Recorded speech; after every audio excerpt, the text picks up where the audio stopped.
कन्हैया चोरी करने के लिए अपने सखा को बुलाते हैं।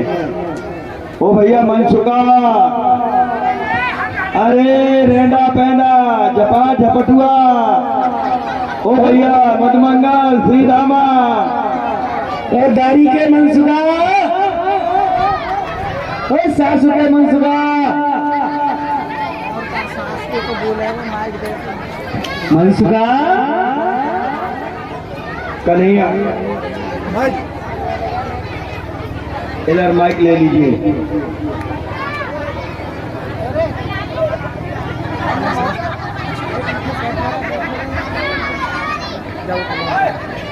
दारी के मनसुखा, अरे भैया श्री रामा, कैसे बोलना रो या तो सांप सुनो। हंसो मत माता जी, वैसे ही ऐसे शनिचर हमारी खोपड़ी पे लदो पड़ो, ऐसो साढ़े साथी शनिचर हमारी खोपड़ी पे चढ़ रो, ऐसो शनिचर सही कह रहा हूँ, हंसो भी की बात नहीं। जब तक शनिचर हमारी खोपड़ी पे लदो ना तो कन्हैया के दर्शन भये ना माखन खाने को मिलो, ऐसो शनिचर आज हमारी ऊपर है। परंतु अभी अभी आवाज आई कि भैया रहना पैदा झड़ा झपटुआ सबरे चले आओ बाल वालो, पर ये आवाज कौन ने रही है, कौन बुला रहा हमें? चोरे कौन बुला रहा? मुना पता, मुना पता, तुम तो कहाँ पता फुलका की पता, तो भंडारो शुरू है रो। भैया गरम दिंगरा ने तू आजा सुंदर लाल, पहले सुनिए कौन बुला रहा है? मोना पतो, तुम्हें सारे का हुआ का चूल्हा पतो, हमें पतो है, हमें बुलाने वालों कोई नहीं, हमारे संगो सखा हमारा दादा कन्हैया ही हमें बुला सके, बाकी के तो ये स्वार्थी संसार है, ये जितने भैया और ताऊ चाचा बैठे सब स्वार्थ को बुलाओ में, बेटा यहाँ आओ एक लोटा जल भर लाओ, भैया बुला बेटा यहाँ आओ, कितने कमाल आए यहाँ धर जाओ। सही कह रहा हूँ, ये स्वार्थी संसार तो स्वार्थ को बुलावे, परंतु बिना स्वार्थ के तो हमें हमारा कन्हैया ही बुलावे। कन्हैया पता कौन कौन से समय बुलावे अम्मा? या तो खावे को समय हो या पिटवे को समय हो, परंतु ये मुहूर्त कौन सा है रो? खावे को है, पिटवे को है रो।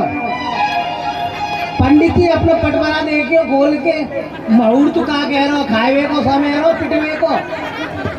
अच्छा खावे को पिटवे को दोनों मिक्स है रो, मिक्स वेज है रो, लल्लू है मिक्स वेज याद आ रही है, चिंता मत करे, हेलमेट आई थे कह के यार मिक्स वेज ही बनवाएंगे। तो भैया खावे को समय है तो पंडित जी तैयार है, हम जाएंगे, और पिटवे को समय हो तो तुम तीनों भूत चले जाइए, शुक्र शनिचर है तो तुम्हें बड़ी हंसी आ रही है, बहुत ही बड़ी रस ले रही हो आज। यह भूख के मारे पेट में चूहा कोदक रहे, हंसी आ रही है, पर चलो कन्हैया यूं के हमारा भगवान सवेरे नहीं देवा को शाम को तो अवश्य दे, शाम है गई पर कन्हैया के दर्शन भी होंगे और माखन खाए को मिलेगा, परंतु आज सवेरे ते काका नजर नहीं आयो मैया, ये काका कहाँ चलो? बिना काका के हम कहीं नहीं जावे, कहीं पिटवे लग जाए तो काका हमारा हमें बचा ले, पर आजकल काका बड़ा रसीलो है रो, जब देखो काकी की झोपड़ी पे ही नजर आ। अरे काका कहाँ है? बुला काका हो, काका हो, काका हो, ऐसे बुला रहा काका हो, काका जिम में ही रखो का, काका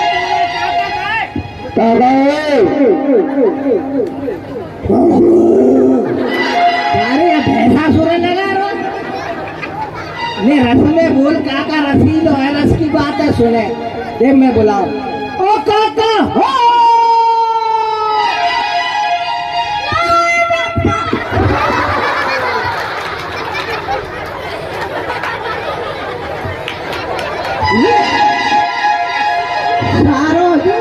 हमारी खोपड़ी पे ही लगा बैठो है, हम हम जब ही तो कह रहे कि कैसे 7:30 ही आज हमारी कोपड़ी पे बैठो, जो कन्हैया के दर्शन नहीं हुए रे माँ करूँ खाई कोपड़ी पे बैठो है। अरे काका, कहाँ बेटा? कन्हैया बुला रहा है, चले। चलो। हाँ, काका ने कह दी तो फिर कोई चिंता ना है, पिटिए तो बचा लेगा। बचा लूंगा। अरे बताइएगा, चल कोई बात ना है काका, चले। पर हमारा कन्हैया यूं कहवे, जब तक तुम मेरो कीर्तन नहीं करोगे, भजन नहीं करोगे, तब तक दर्शन मैं नहीं दूंगा। कहवे ना हम बसा में बैकुंठी योगी ना हृदय में थे, मद भक्ता यत्र गायन्ति तत्र स्वामिनाम। जहाँ मेरे भक्त प्रेम से मेरो कीर्तन गुणानुवाद करें, मैं वहीं प्रकट रह जाऊं। तो वाकई नाम को सुमरन कीर्तन करना चाहिए। तो मेरा दिल तो दीवाना हो गया, मेरा दिल तो दीवाना हो गया, हरी वाले तेरा दीवाना हो गया, हरी वाले तेरा, हरी वाले तेरा, हरी वाले तेरा, हरी वाले तेरा, हरी वाले तेरा,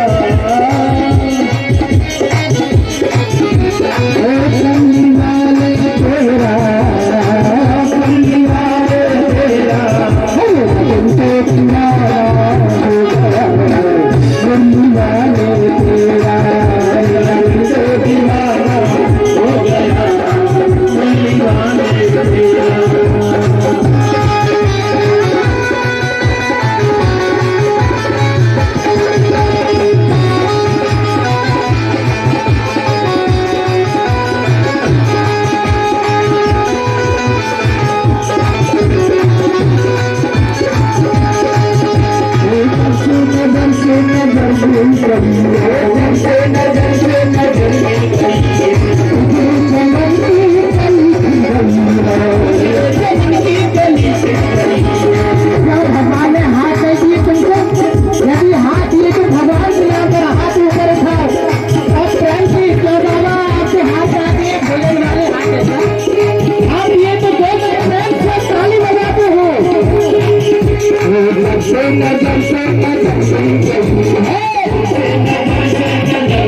5 मिनट। हाँ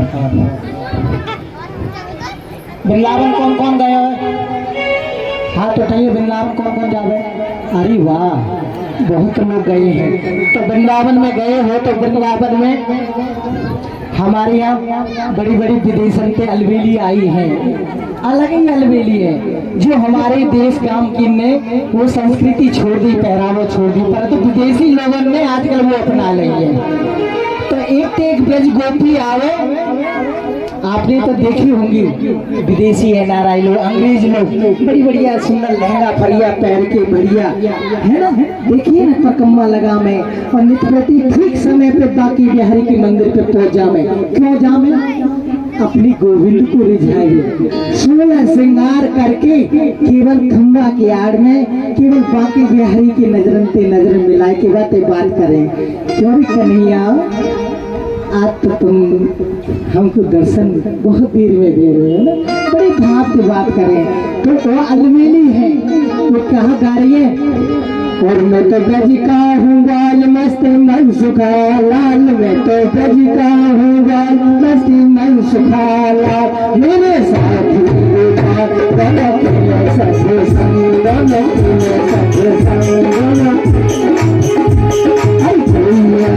अलबेली जल भर में तू जावे, कोई अलबेली जल भर में तू जावे, कोई अलबेली रम कोई नवेली, कोई अलबेली रम कोई नवेली।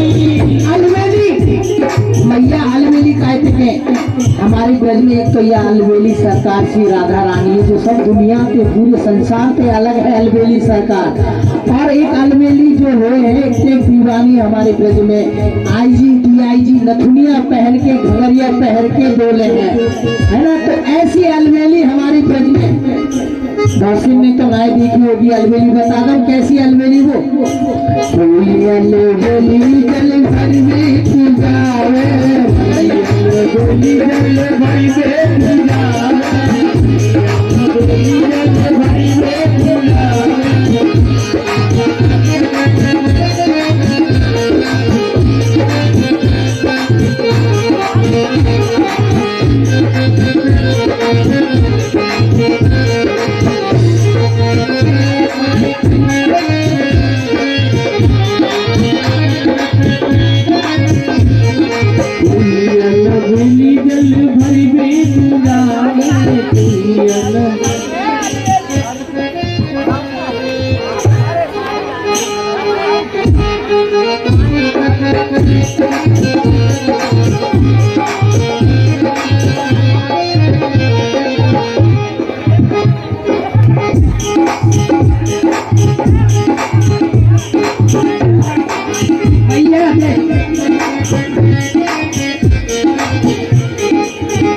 ये साड़ी अलबेली कैसी?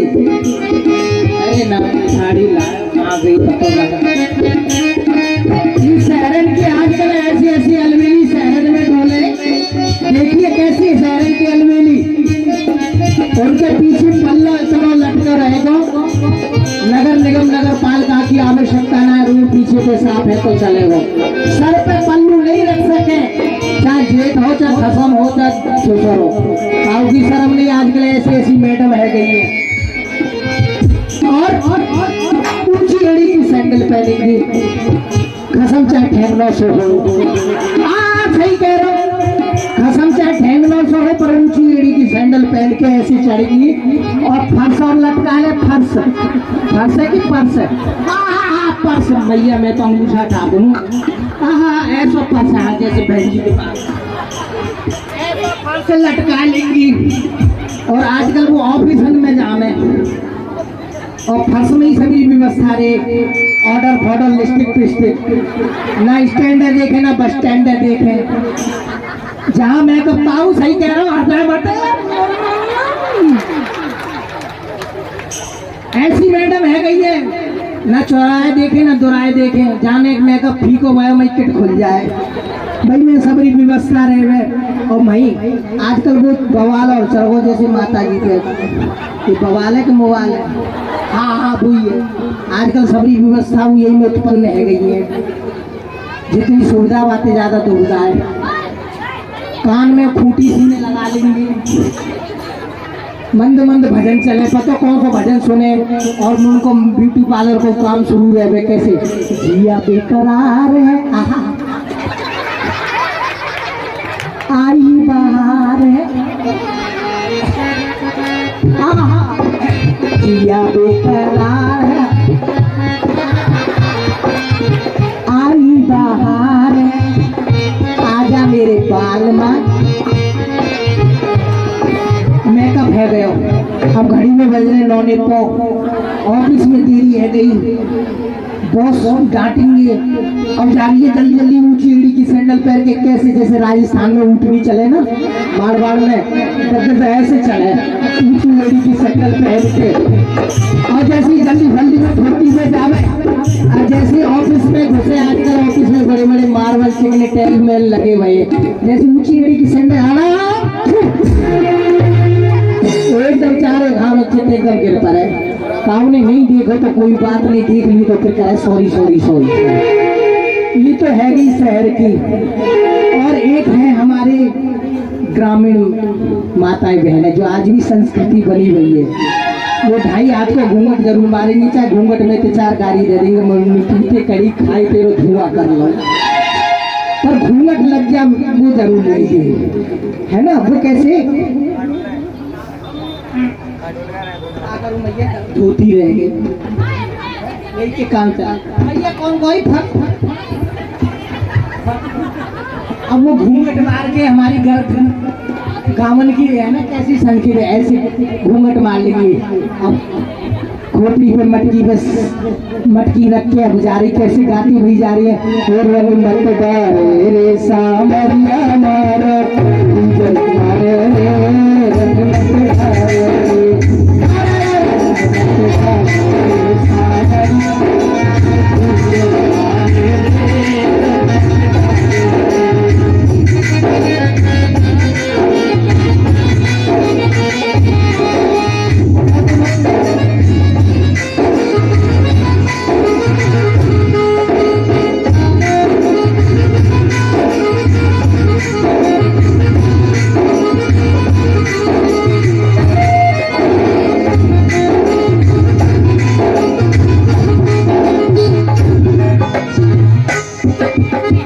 भजन न हो गोपाला, ये रखो अपनी धर्मशाला।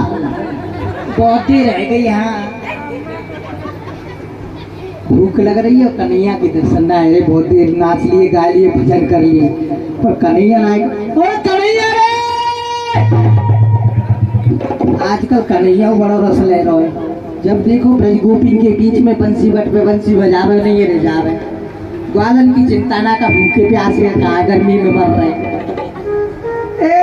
देख ले हमने कही ना नहीं बैठा थारे तारी के। राम राम कर रहे, राम राम। अरे झुक के खाने सिखाया ना सर, राम राम राम राम। जो महोदय ये दर्शन को आई है, यहाँ झुक के कर राम राम राम राम। झुक रहे आशीर्वाद याद है बेटा, आशीर्वाद। अरे तोते अलग कहने पर है, झुक रहे चोरे होना चाहिए।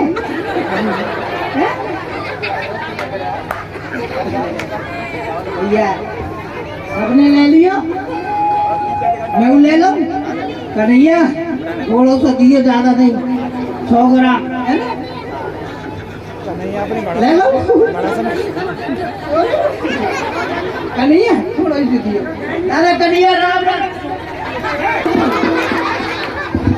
अरे मैंने कहीं 100 ग्राम दिए, तेने ये 10 से धड़ दियो है। बड़ी हंसी आ रही है, या देख अरे एक गुलचा में कुलचा बना दूंगा। कन्हैया यूँ बता, तेने ये रहना पैदा झरा झपटुआ ये ग्वाल वाली है क्यों बुलाई? माखन मछली खाओ। का कह रहा हो माखन खिचड़ी खाओ? ये कौन सा मेरे चोरी तेने खाया खिचड़ी? खिचड़ी ना है, माखन मिश्री अरे जोर से बोल, काम ने कछु कह दी, वो पता कौन सी कॉपी ने तो कछु कह दी तो बताने, जोर से बोल, सुनाई ना ले रहा। माखन मिश्री मर मेरी सुसुरी, ये कोई नई मिठाई है जो भैया? ये मर मेरी सुसुरी यहाँ की कोई मिठाई है? माखन मिश्री मनसुरा दानी के अच्छा, टांग तोड़ू दूसरी सारे कल लेगो जो करो, ये ऊंचे वाले मकान में बढ़िया सदा माखन रखो है, यही में घुस चलो। हम घुस गए आके कैबे पे, किवाड़ के पीछे बैठो, सखी को खत्म मूसर लेके जी तो नारो आर पार गए, पीछे वाले गेट थे, हम फंस गए वहाँ खसमने में, ऐसा मूसर दिए मेरी टांग टूट गई। अब कह रहे दूसरी चढ़वाऊ भैया, एक दे खाए कमा लेने कचू है।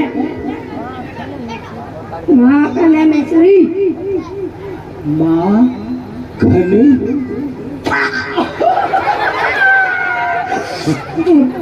ओ भैया, यह माखन मिश्री के नाम सुनते मेरे मोहल्ले में तो लाट तब के सारो काका टाट भैया ने की और पूछ पूछ चुपड़ी दो दो कहाँ चल रहे हो बात? चोरी करनी पड़ेगी, जोर से बोलना। चोरी करनी पड़ेगी। चोरी? वो डंडा कैसा है? ये करूँगा सारे, हम तो कह रहे चोरी करो, चोरी हमने करी अम्मा ना, हमारे बाप ने चोरी करी, बाप के बापा बाप चोरे बाप तेने चोरी करी सारे तेने करी होगी, हमने करेंगे बताओ यार। तुम जोगी को चल लो जमानो, हाँ अब तक तो चल गई, अब नहीं चलेगी। देख कन्हैया, हम चोरी नहीं करेंगे, क्योंकि पता है चोरी को क्या परिणाम हो। यदि चोरी करते हुए काम ने नहीं देखो तो माल हमारे और हमारे बाप को, और देख लिए ना वो सिपाही ने फिर क्या करे पता है, हाथ में अष्ट धातु के कंगन पहरा दे में, और फिर कैसी झांकी बनाए के ले जाम पता है, नगर में एक निकाल के आगे आगे जीजाजी पीछे पीछे साले जी, आना फ्री जाना फ्री, पकड़े जाओ फिर खाना फ्री, तो फ्री को खाएगो नासी को भैया। तो कन्हैया तोती कह रहे या चोरी चकोरी को छोड़ दे, नहीं तो सारे एक ही गुलचा में अरे माखन की चोरी छोड़ कन्हैया, मैं समझाए रहे हो तो, अरे माखन की चोरी छोड़ कन्हैया, मैं समझाए रहे हो तो, मैं समझाए रहे हो तो, सारे मैं समझाऊं तो, मैं समझाऊं तो, मैं समझाए रहो तो, अरे माखन की चोरी छोड़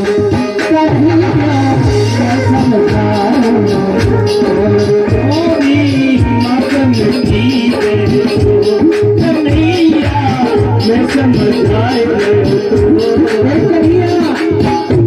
लख पाए तेरे नंदी बाबा,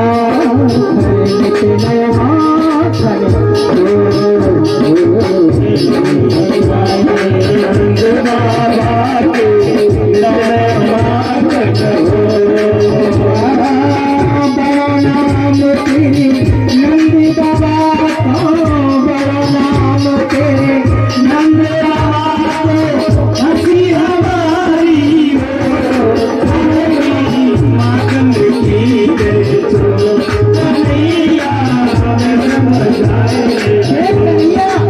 तेरे घर में माखन मिश्री मेवा पकवान है भंडार, एक दो नहीं 10-20 नहीं 9 लाख गैया है, दही दूध माखन मिश्री की कोई कमी नहीं, फिर भी नंदराज जी को लाला माखन मिश्री की चोरी, कितनी बुरी बात है। तेरा नाम बदनाम, संग में हम सबको नाम बदनाम है पता है।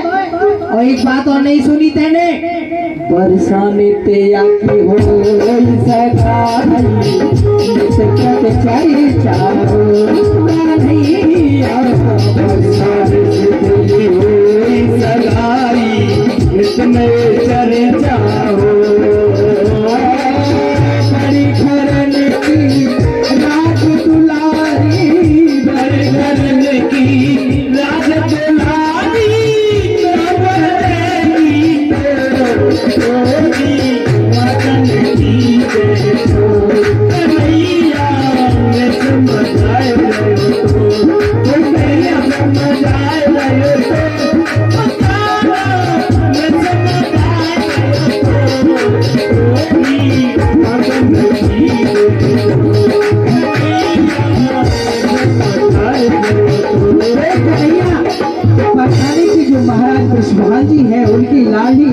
श्री राधा रानी जी के संग तुम्हारी विवाह संबंध की बात चल रही है, और जो ब्रह्मान जी के बगल में करीब ब्राह्मण को घर है वहाँ से थोड़ी थोड़ी चर्चा हमारी भी चल रही है। सारे तू तो राजा को बेटा है, बातें छूट जाएगी तो कोई बात ना, दूसरी जगह पे रह जाएगी। सारे तुम्हारे चक्कर में मेरो पर्चा रद्द है जाएगा, है पता है। सवेरे सवेरे कोई जावे मंदिर में, कोई पूजा आरती करे, कोई घंटी हिलावे, कोई जाए ऑफिस में, कोई जाए खेत में, और मुझे पता का है सुबह सुबह चूल्हे में मूड देना पड़े तो टिक्कर पर बहुत दुख है। तो भैया तू या चोरी छोड़ दे, मैं तेरे हाथ जोड़ तेरी नाम लेने करूँ। जोड़ो देख ले भैया, पंचन की बात सर माथे पर पनारो नहीं भेवेगा। सारे तू ना छोड़े एक बार तो हम ना छोड़े 1000 बार।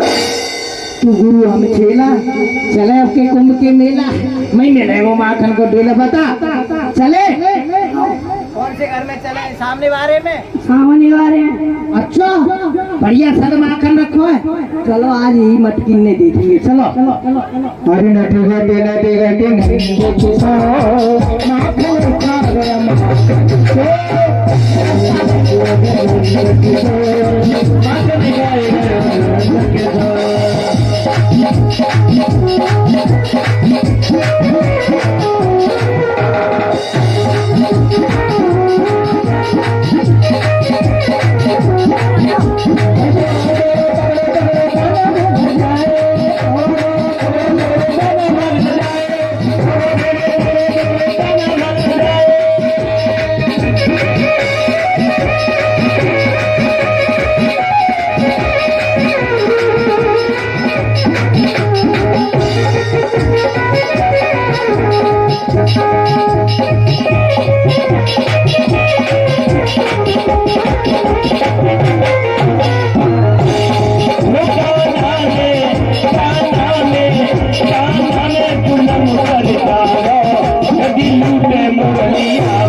बोले माखन चोर भगवान की।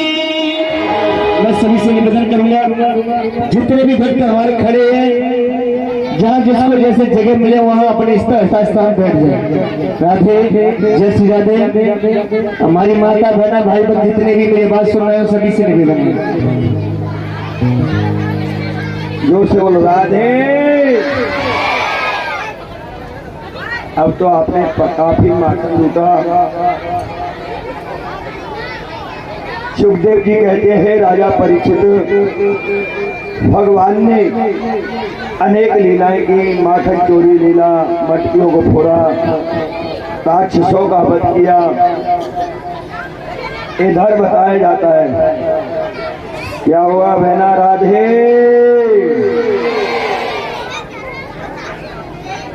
इतना शोर, इतना तो माखन चोरी में भी शोर नहीं हुआ।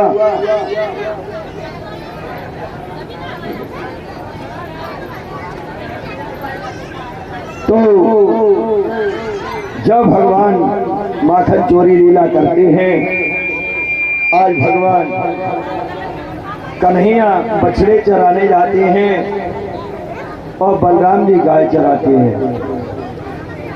कंस ने एक राक्षस भेजा, उसका नाम था बक्तासुर। बक्तासुर नाम का राक्षस आया। बक्तासुर किसे कहते हैं? जो ज्यादा बक बक करता है, वो राक्षस का रूप होता है। ज्यादा चंचल स्वभाव होता है, अधिक बोलता रहता है, हमेशा अपनी बक चालू कर देता है, उसको बक्तासुर कहती है। तो भगवान ने जब बक्तासुर को देखा तो भगवान ने एक मुक्का में ही उसका गोविंदाय नमो नमः कर दिया। फिर कंस ने एक दूत को और भेजा, उसका नाम था बकासुर। बकासुर बछड़े के रूप में आया, कन्हैया के बछड़ों में आकर के मिल गया। जब कन्हैया के बछड़ों में मिला तो कन्हैया कहने लगे, अरे दाऊ भैया, ओ दाऊ भैया, देखियो हमारे बछड़ों में कोई किसी को बछड़ों आए के मिल गए। बलराम जी समझ गए। बलराम जी ने कहा, बक्तासुर कहते हैं पाखंड को। पाखंड होता है जैसे पूजा में कोई पाखंड करता है, माला जपता है कहीं और ध्यान कहीं है, झूठ बोल रहा है, पाखंड कर रहा है। कृष्णं बक्तासुरायं सख्यातयो मुदे कृत्वायं स्वाश्वयतायं काननायं। जब उन्होंने देखा बक्तासुर तो उन्होंने उसका उद्धार किया भगवान ने, बलराम जी ने। सुखदेव जी कहते राजा परीक्षित, भगवान उद्धार करते जाते हैं और कंस राक्षसों को भेजता जाता है। फिर कंस महाराज ने एक राक्षस और भेजा, उसका नाम था अगासुर। अग माने पाप। उस पाप को मिटाने के लिए भगवान अनेक प्रयास करते हैं। वो अगासुर अजगर का रूप धारण करके आया। इतना विकराल रूप था अगासुर का, उसने अपने मुंह को खोला, एक मुंह का ओष्ठ को धरातल में रखा और ऊपर का ओष्ठ लेकर के आकाश मंडल में लगा दिया। जीव को नीचे धरातल में स्तर कर दिया। ग्वाल वालों ने कहा, ओ कन्हैया, ओरे काना, देखियो कितनी बड़ी गुफा बनी है, यहाँ बड़े बड़े संत रहते थे और इन्होंने ये गुफा बनाई है। कहते जा रहे हैं, भगवान कन्हैया देख रहे हैं कि ये अगासुर है, दैत्य है, भोले गोपी हैं, इनको ये नहीं पता है ये कौन है। जितने ग्वाल वाल थे अगासुर के मुंह में चले गए।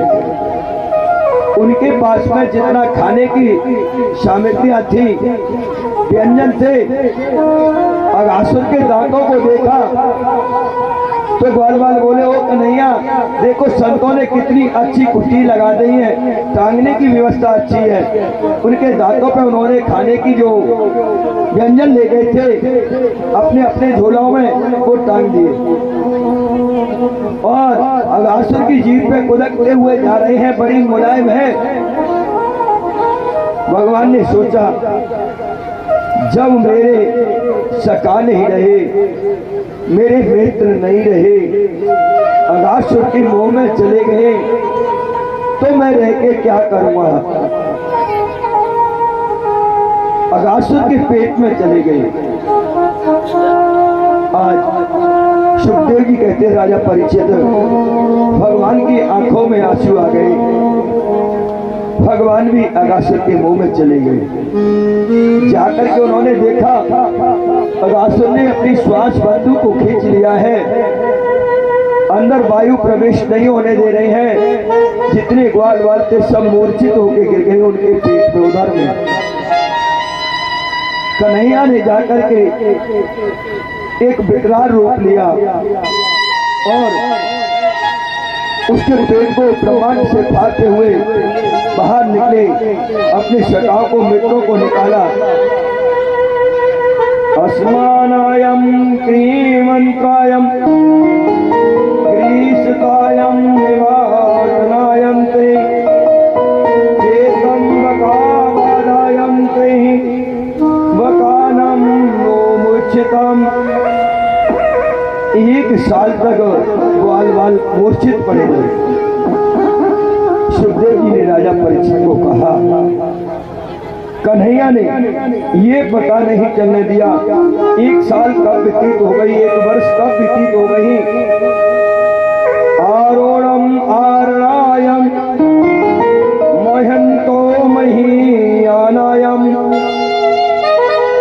भगवान ने किसी को भी पता नहीं चला। जब उनकी मूर्छा खुली तो खाने के कार्य कुछ भी नहीं रहा, सब अगासुर के पेट में चला गया। आज कन्हैया ने कहा, अरे सकाओ,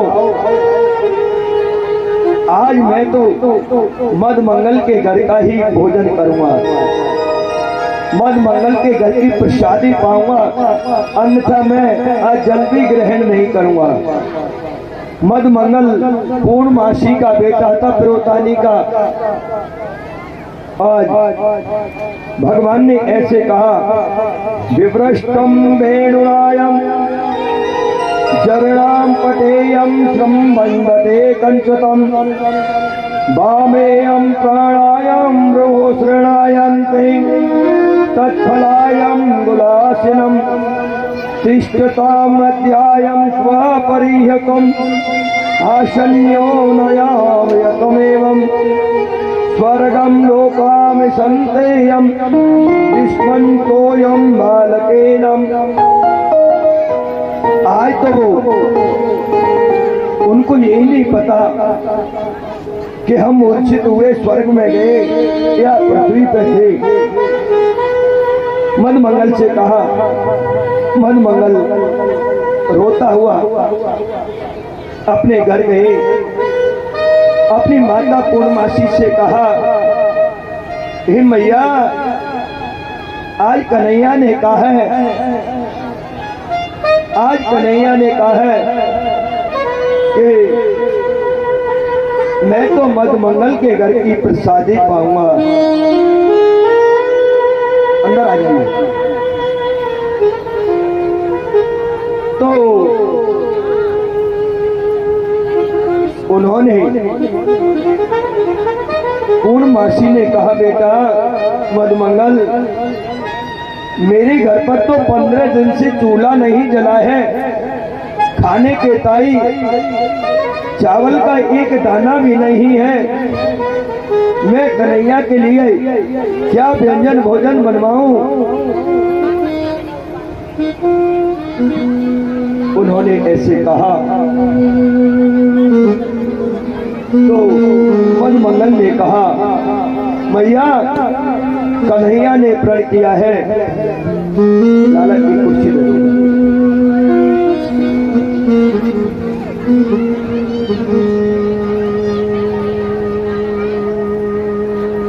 तो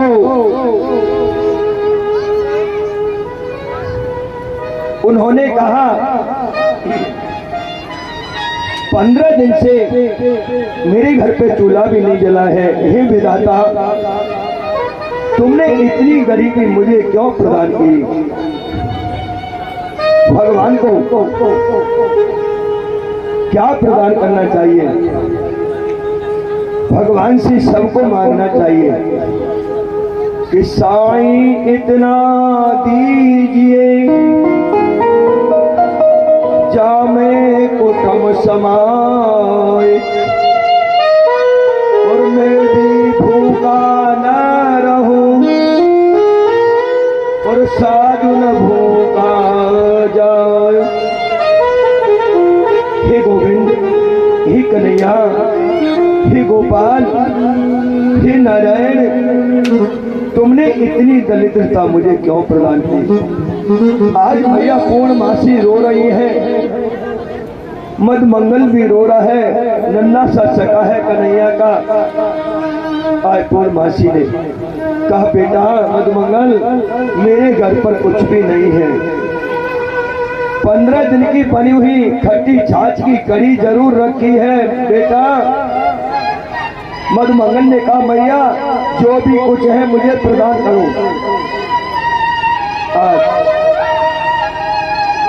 जब उस मटकी को दिया, मधुमंगल लेकर के चलने लगे। मधुमंगल ने सोचा, पहली बात तो कन्हैया ने मेरे घर के भोजन की बात कही है, आज मैं कन्हैया को क्या खिलाऊंगा? 15 दिन की खट्टी छाछ की कढ़ी जिसमें से बू आ रही थी, खटियान की बू आ रही थी।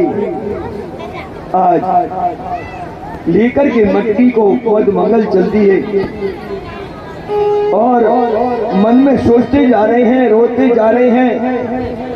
जब मधुमंगल ने कहा, मैं ये कान्हा को खट्टी छाछ नहीं खिलाऊंगा, खट्टी कढ़ी नहीं खिलाऊंगा, एक झाड़ी के पीछे छुप करके मधुमंगल ने उस मटकी को अपने मुंह से लगाया। मुंह से लगाने से वो मटकी कड़ी थी, पीना प्रारंभ किया। ग्वाल वालों ने कहा, ओरे कान्हा, ओ भैया देख देख मधुमंगल क्या कर रहा है, ये तो जो तेरे दाई लेकर के आया खुद ही पाया जाता है। भगवान ने देखा मधुमंगल मेरे लिए ये खट्टी छाछ की कड़ी लेकर के आया, इसको अकेले ही पान करे जाते हैं। भगवान ने जोर से छलांग लगाई। वो झाड़ी के पीछे बैठे मधुमंगल मटकी को मुंह से लगाए हुए थे, ऐसी छलांग लगाई, उनके सीने पे जाकर के कन्हैया गिरे। मधुमंगल चित्त गिर गया, मटकी फूट गई।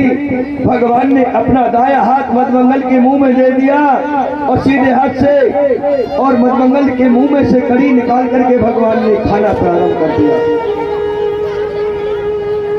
सुखदेव जी कहते, राजा परीक्षित, जब मधुमंगल की मुंह पर कड़ी फैल गई थी, भगवान ने अपने मुखार बिंद को लगा करके अपनी जिह्वा से चाटना प्रारंभ कर दिया।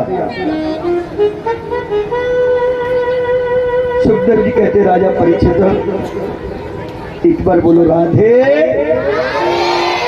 जोर से बोलो राधे। ये दृश्य ब्रह्मा जी ब्रह्मलोक से देख रहे थे। इस दृश्य को ब्रह्मा जी ने ये दृश्य देखा। ब्रह्मा जी ने कहा ये तो जगत पिता बताते हैं, ये ईश्वर है, ये परमात्मा है, ये कैसा है, इसको देखना चाहिए। सुखदेव जी कहते हैं राजा परीक्षित, इधर कंस ने एक राक्षस और भेजा, उसका नाम था धैनपासुर। धैनपासुर गधे के रूप में आया और खड़ा है, कब कृष्ण बलराम अलग हो, कब मैं इनको अपने पैरों से इनका प्राणांत करूं।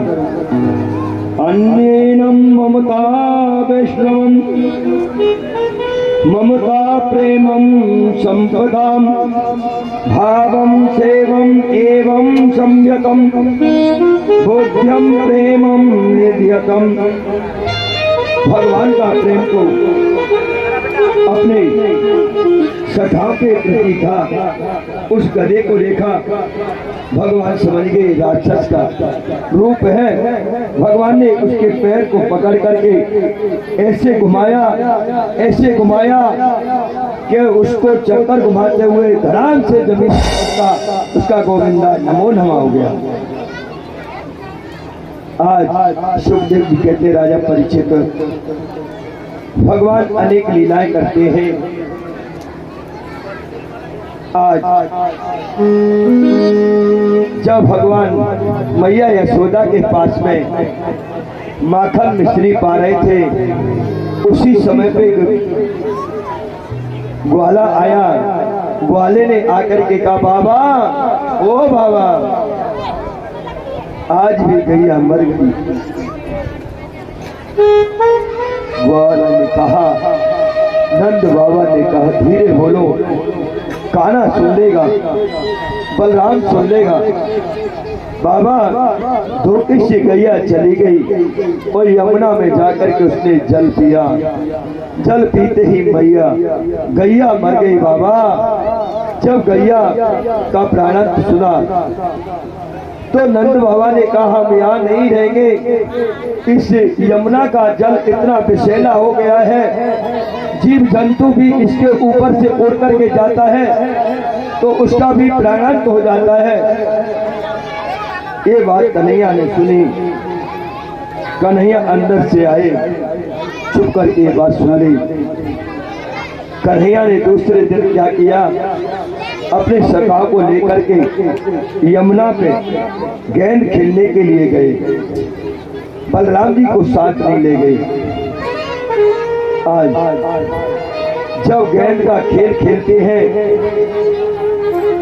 तो कोई सखा बल्ला ले जाता है, कोई गेंद ले जाता है।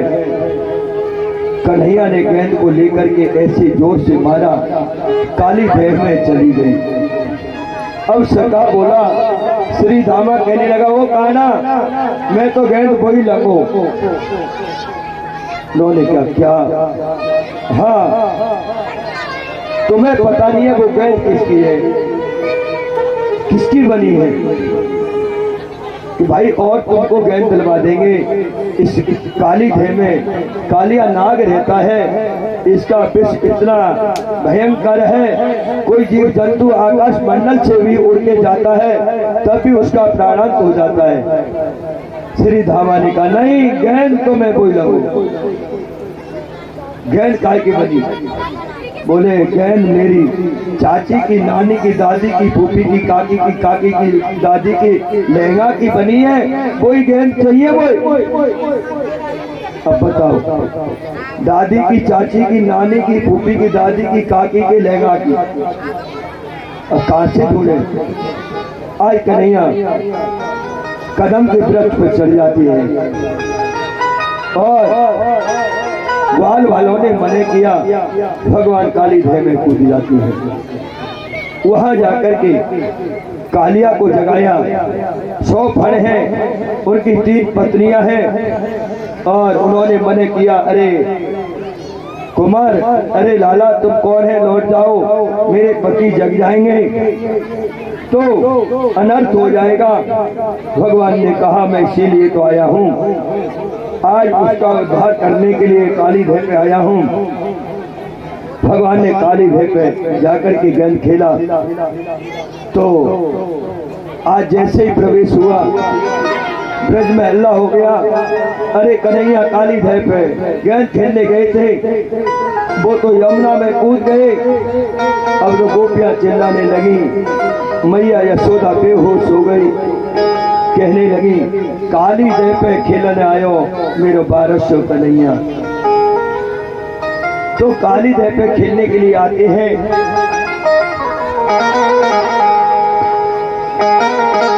मेरो काली दे पे खेलन आयो री मेरे 1200 कन्हैया काली दे पे खेलन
भगवान ने आज जाकर के काली देव पे उस कालिया नाग से कहा तुम यहाँ से चले जाओ। तो कालिया नाग ने कहा हे गोविंद, मैं कहाँ जाऊं? जिधर जाता हूँ तुम्हारा वाहन है वो मेरा पीछा करता है, मुझे निकलने नहीं देता है। इसीलिए तो इस यमुना की मैंने शरण ली है। भगवान ने कालिया के ऊपर तांडव नृत्य किया। तांडव नृत्य करते हुए और ऊपर आए।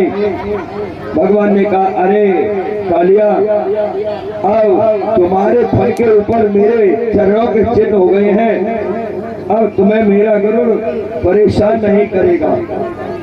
ऐसे कहा तो बताते हैं, सुखदेव जी कहते राजा परीक्षित,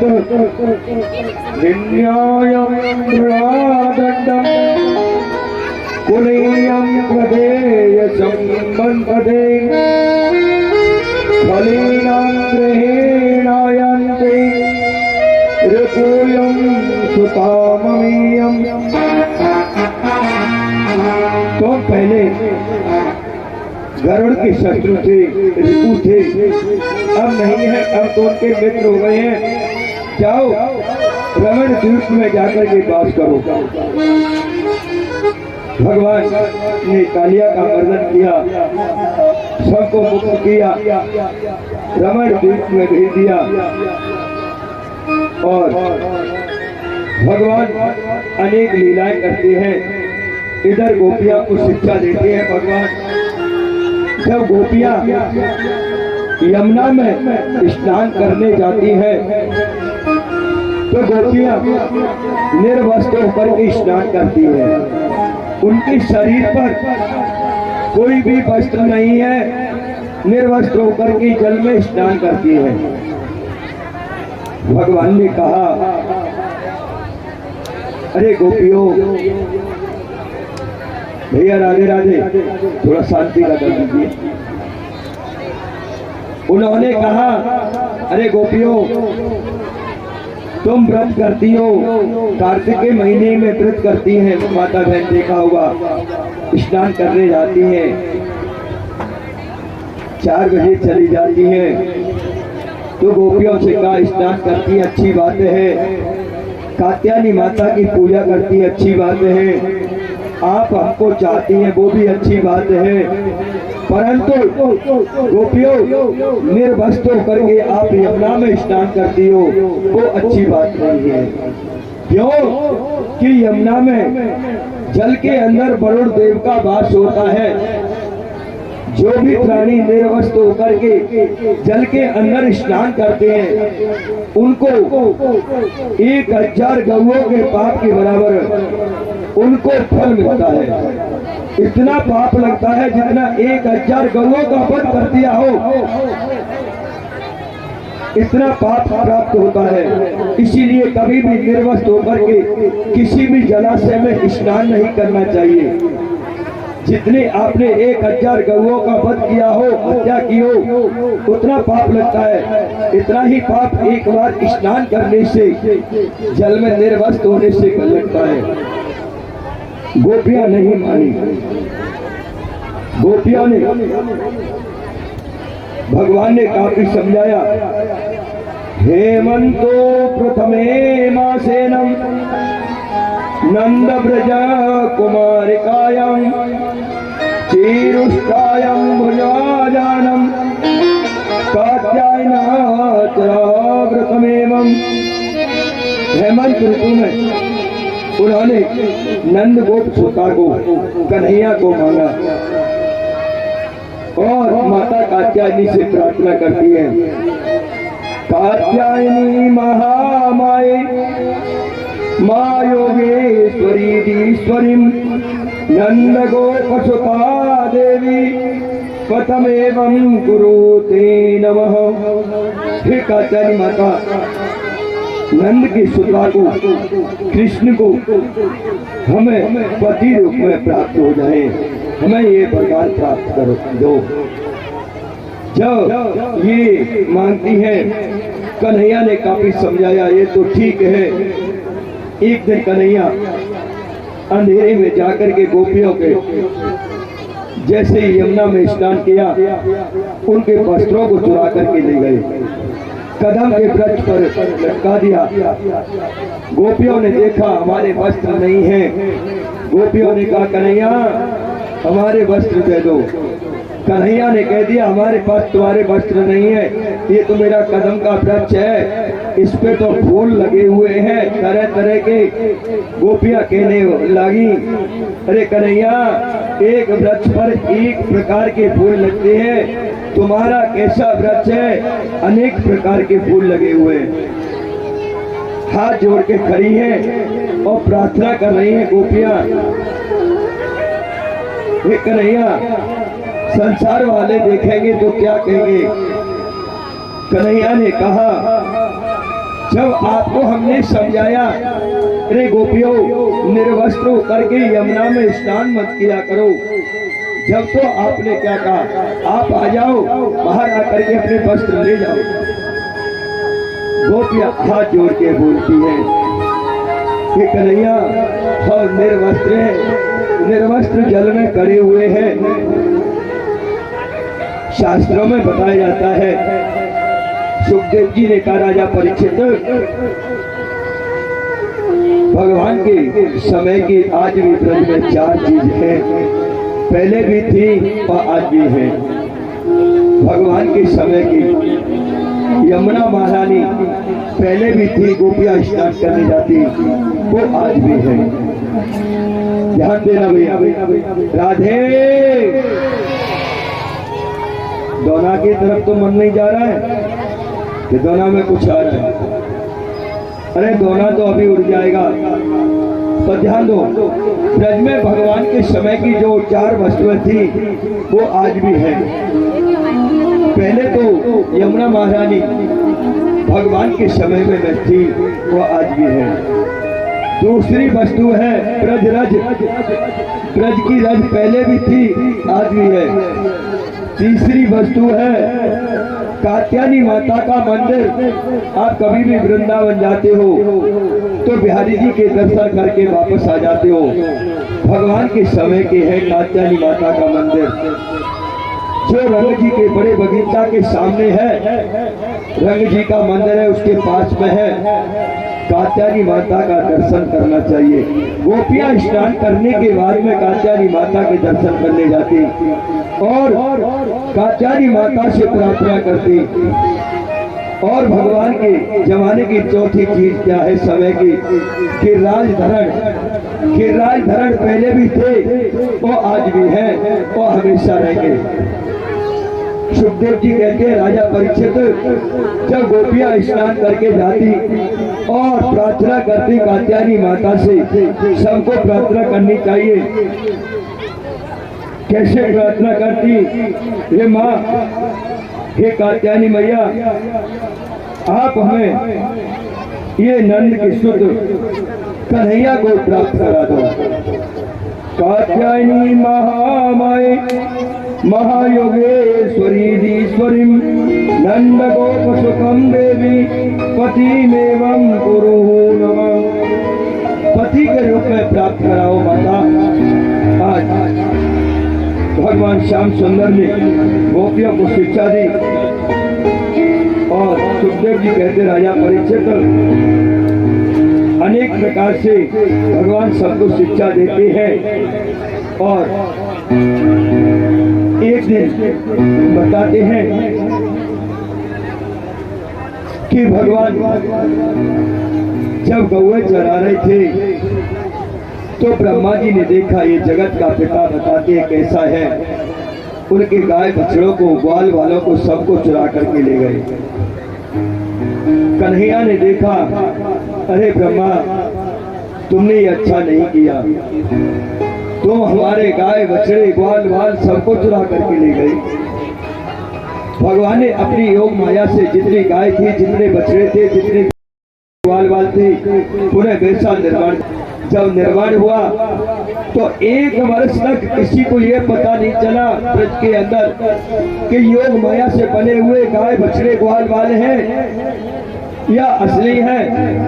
जब 1 वर्ष के बाद में ब्रह्मा जी ने जाकर के देखा, भूलोक में जाकर के देखा, गाय बछड़े ग्वाल बाल जैसे थे वैसे पुनः निर्माण हो गया है। तो उन्होंने ब्रह्मलोक में देखा तो समझ गए कि ये जगत पिता जगदीश्वर है, इसने अवतार लिया है। उन्होंने क्षमा प्रार्थना मांगी।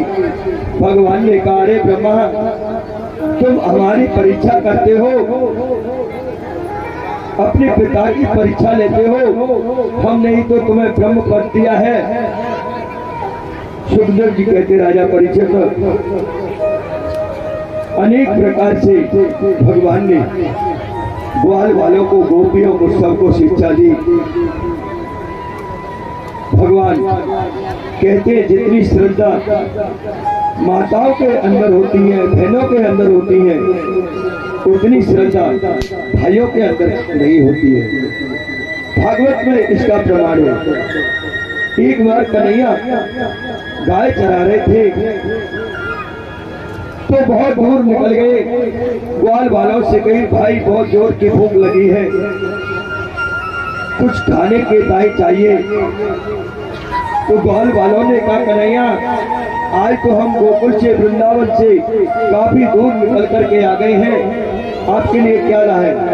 तो उन्होंने इशारा किया, ये ब्राह्मण सामने यज्ञ कर रहे हैं और इनसे जाकर के कहो कृष्ण बलराम आए हैं, इनको भूख लगी है, कुछ खाने के ताई दे दे। ग्वाल बाल गए, ब्राह्मण यज्ञ कर रहे थे। उन्होंने कई बार बोला, कन्हैया आए हैं, बलराम आए हैं, भूखे हैं, इनके लिए हे ब्राह्मणों, हे ऋषियों, इनके खाने के ताई कुछ दे दो। परंतु ब्राह्मणों ने, ऋषियों ने कोई भी उत्तर नहीं दिया, वो स्वाहा स्वाहा करते रहे। ग्वाल बाल लौट करके आ गए। कन्हैया ने पूछा, अरे सखाओ, अरे मित्रों, कुछ लेकर के आयो क्या? तो नन्हा सा सखा बोला, हाँ अंगार लेकर के आए, खाएगा खाना? कन्हैया बोले, ऐसे क्यों कहते हो सखाओ? अरे जिसके पास भेजा उसने हमसे वार्तालाप भी नहीं किया, खाने के लिए तो कुछ जब देगा। तो भगवान ने कहा, अरे मित्रों, तुम बड़े बोले हो, हमने कहा था आप ब्राह्मणों के घर जाना, ब्राह्मणियों से कहना, जब वो आपको प्रदान करेंगे। भगवान के कहने पे, कन्हैया के कहने पर ग्वाल बाल गए ब्राह्मणों के घर। ब्राह्मणों की पत्नियों से कहा, तब उन्होंने कन्हैया के लिए सुंदर व्यंजन भोजन बना करके स्वयं लेकर के जाने लगी। तो वो ब्राह्मण यज्ञ कर रहे, वो आपस में देख रही है, ये ब्राह्मणी कहाँ जा रही है? वो कहते हूँ, तो पत्नी कहते, शांत रहो, तुम अपनी यज्ञ करो। ब्राह्मण स्वाद तो कर रहे हैं पर इशारा करते हैं, कहाँ जा रही हो? ब्राह्मणी जोर से, जोश में कहती, शांत रहो, आप अपनी यज्ञ करो। कन्हैया के लिए सुंदर व्यंजन बना करके ले गई। तो भगवान ने कहा है कि या देवी सर्वभूतेषु दया रूपेण संस्थिता, नमः तस्यै नमः तस्यै नमः तस्यै नमो नमः। देवी जो होती है वो दया की मूर्ति होती है, दया रूपेण संस्थिता, इनको नमस्कार किया जाता है। आज सुखदेव जी कहते, राजा परीक्षित, भगवान 7 वर्ष के हो गए। आज जब सभी ब्रजवासी इंद्र की पूजा के लिए पकवान बना रहे थे, जब पकवान बना रहे, सुंदर सुंदर व्यंजन बना रहे थे, कन्हैया ने जाकर के पूछा, मैया ये क्या हो रहा है? ये किसकी पूजा है? किसके लिए ये पकवान बन रहे हैं? तो मैया यशोदा कहने लगी, लाला आज इंद्र की पूजा है, इंद्र की पूजा करनी है और इस रसोई में आप बताना बेटा, जब जय जय होती है तो जय जय में बिगर स्नान किए कोई भी बालक या कोई भी वृद्ध अंदर नहीं जाना चाहिए। कन्हैया बोले क्या कही मैया जय जय, कौन जय जय? इंद्र देव की पूजा है, इंद्र देवता की हर साल पूजा करते हैं हम। इंद्र वर्षा करते हैं, वर्षा होने से अन्न की प्राप्ति होती है, घास उत्पन्न होती है, हमारी गायें चरती हैं, अन्न से हमारे उदर की पूर्ति होती है। आज कन्हैया ने सुना तो कन्हैया कहने लगे मैया ये बताओ, जब भी तुम पे कोई संकट आया इंद्र ने आकर के तुम्हारी सहायता की क्या? कभी इंद्र ने आकर के तुम्हारी रक्षा की क्या? जब बकासुर आया, अघासुर आया, धनकासुर आया, बत्तासुर आया, इतने राक्षस आ गए, दवा अग्नि को जलाया गया, पूतना आई, कभी तेरा इंद्र तो नहीं आया बचाने के लिए मैया? तो आज से इंद्र की पूजा छोड़ दो। तो हमारे देवता श्री गोवर्धन नाथ हैं, हम उनकी पूजा करेंगे। मैया कहने लगी लाला इंद्र देवता रुष्ट हो जाएगा। नहीं मैया, रुष्ट हो जाएगा तो हो जाने दो। आज से हम अपने गोवर्धन नाथ की पूजा करेंगे, इंद्र की पूजा को छोड़ देंगे। मैया ने कान्हा की हट को मान लिया। राजहट, बाल हट और त्रिया हट, तीन ऐसे हट होती हैं। जब मैया ने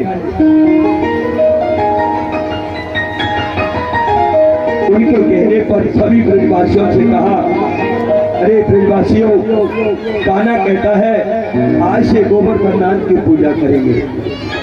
तो ब्रजवासी बोले कान्हा, जब इंद्र ने कोप किया तो तेरा गिरिराज धरण हमारी रक्षा करेगा कि अवश्य करेगा।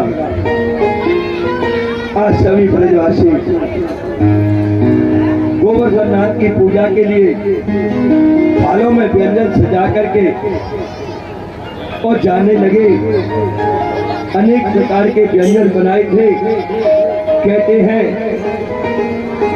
मधुकम चामम नंद बाबायम यशोदायम समम प्रियतम नीलम प्रियम गिरिजायम आजम भोगाम संयुताम।